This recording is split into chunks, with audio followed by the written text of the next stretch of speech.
नमस्कार मेरे दर्शक मित्रों, प्रभु यीशु मसीह आप सभी को बढ़ाएं, ये मेरी मनोकामना और इच्छाएं हैं। आगे की ओर बढ़ते चले जाइए और प्रभु आशीष के वारिसदार बनाने की योग्यता रखता है आपके और मेरे लिए। मैं आपको कहना चाहता हूं कि जैसे कि क्या बोलना चाहिए, खरगोन मध्य प्रदेश के अंदर एक पास्टर था। उस पास्टर ने काफी लोगों को चेले बनाए। आखिर उनकी मौत हो चुकी है कुछ दिन पहले, हमें पता चला कुछ दिन के बाद। तो मैं आखिर कहना चाहता हूँ उस पास्टर के बारे में।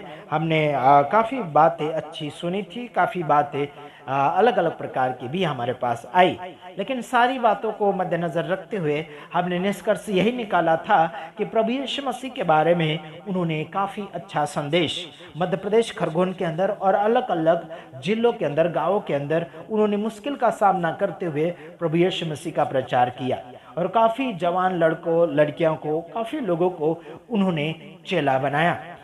आखिर अभी वो जिंदा नहीं रहे, लेकिन उनके कार्यों को याद करते हुए हम लोगों को उत्साहित कर रहे हैं।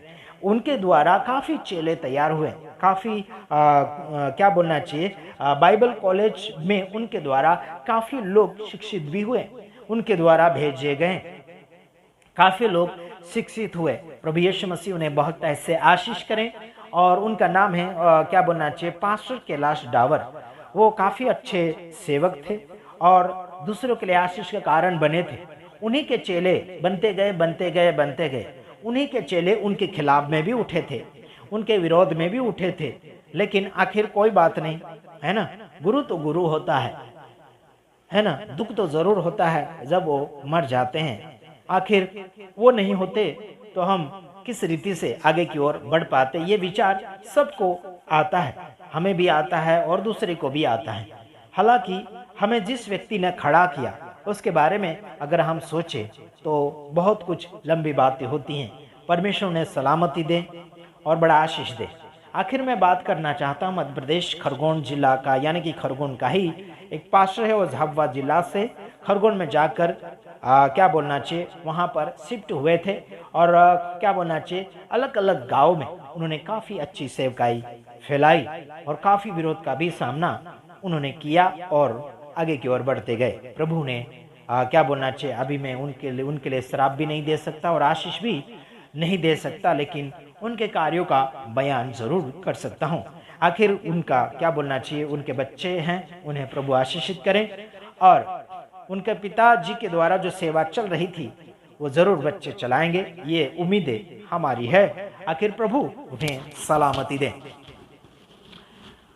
Praise the Lord. आइए हम आगे की ओर पढ़ेंगे वचन, देखते हैं।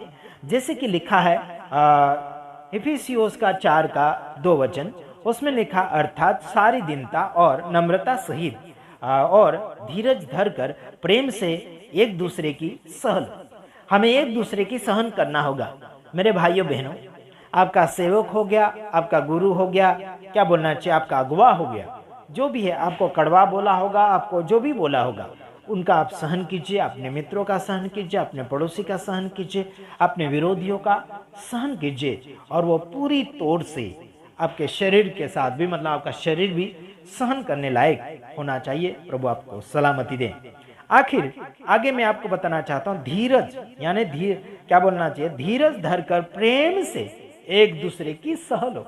एक दूसरे की कैसे सहो, प्रेम से सहलो, गुस्से से नहीं। हाँ जी, हाँ जी, ठीक ठीक ठीक, ऐसा नहीं, प्रेम से सहलो। अगर आपके पास प्रेम होगा तो आप सहन करेंगे। अगर आपके पास प्रेम नहीं है तो आप सहन की सीमा नहीं रखोगे। समझ रहे, से सहन है ही नहीं आपके अंदर। आप विरोध करोगे, सामना करोगे, मारोगे, तोड़ोगे, बदला लोगे, बहुत कुछ ऐसे करोगे। डराने धमकाने हराने की बात करोगे, हराने की बहुत ऐसे बात कर रहे हैं। कुछ यूट्यूब के ऊपर बोलता आ जा, मैं दिखाता, ये दिखाता, वो दिखाता, फलाना ढेकना दिखाता हूँ। अरे भाई ऐसे नहीं। अगर सुधारने के लिए बोलते हो, आ जाओ, मिल के बात करेंगे, बैठ के बात करेंगे साथ में, फेस टू फेस। अगर ऐसे बोलते हैं तो वो अच्छी बात होती है, कोई हरकत नहीं। लेकिन आपको मैं बताना चाहता हूँ, धीरज से मतलब प्रेम के साथ एक दूसरे की सहलो, खुद की भी सहलो और दूसरे की भी सहलो। ठीक है, तो अगला वचन फरमाऊंगा, उसके बाद में मैं समाप्ति की ओर जाना चाहूंगा। आइए, जैसे कि पुरुष जो है महिलाओं के कपड़े पहन रहा है आजकल।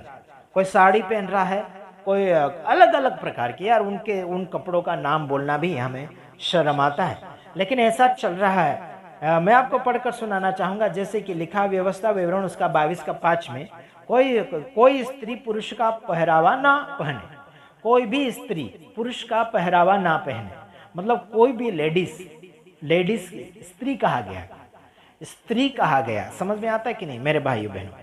लड़कियों की बात, बच्चे की बात मैं अलग बात करता हूं। यहाँ महिला की बात आई, स्त्री की बात आई, समझ रहे? लड़की की बात अलग है, कुंवारी लड़की की बात अलग है, और क्या बनना चाहिए, और स्त्री मतलब जो शादीशुदा होती है महिला, उसकी बात अलग है। लेकिन आपको सबको समझदारी लेना है, चाहे वो जवान हो, चाहे वो बच्ची हो, चाहे वो बुजुर्ग हो, चाहे वो शादीशुदा जवान हो, ठीक है। इन सब को ध्यानपूर्वक रखना होगा, क्या ये वचन आपको लागू होगा या नहीं होगा, वो आपको मद्देनजर रखते हुए समझदारी के साथ इस बात को अपने मन में रखना होगा।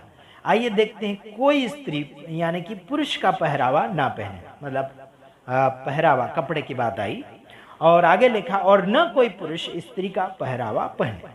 पुरुष को भी मना किया और स्त्री मतलब महिला को भी मना किया गया कि ये एक दूसरे का कपड़ा नहीं पहन सकता, ऐसा करके कहा गया है। क्योंकि ऐसे कामों से सब यानी कि ऐसे कामों के सब करने वाले तेरे परमेश्वर यहोवा की यानी कि दृष्टि में घृणित है। देखो, ऐसे काम करने वाले लोग परमेश्वर के नजर में घृणित है, नफरत है। हेलो, समझ आता कि नहीं? कई लोगों को अच्छा लगता होगा कि ऐसे कपड़े पहनकर आराधना स्तुति करो, ये करो, वो करो, वो करो। हम आपको नहीं रोकेंगे जोर जबरदस्ती, कोई हरकत नहीं रोकेंगे, कोई जबरदस्ती नहीं है। आपका मन क्या बोलता है, आपका दिमाग की हालत क्या बोलता है, आपका विचार अंदरूनी भाग से क्या कहता है, उसको मद्देनजर रखते हुए आपको आगे की ओर बढ़ना चाहिए। सबसे अधिक मन की रक्षा करो, मन क्या कहता है, मन क्या चाहता है, वो भी वचन के द्वारा वो देखना है। Praise the Lord. प्रभु आप सबको आशीष करें। बस इतना ही। God bless you. धन्यवाद। दूसरे वीडियो में पधारेंगे, तब तक ले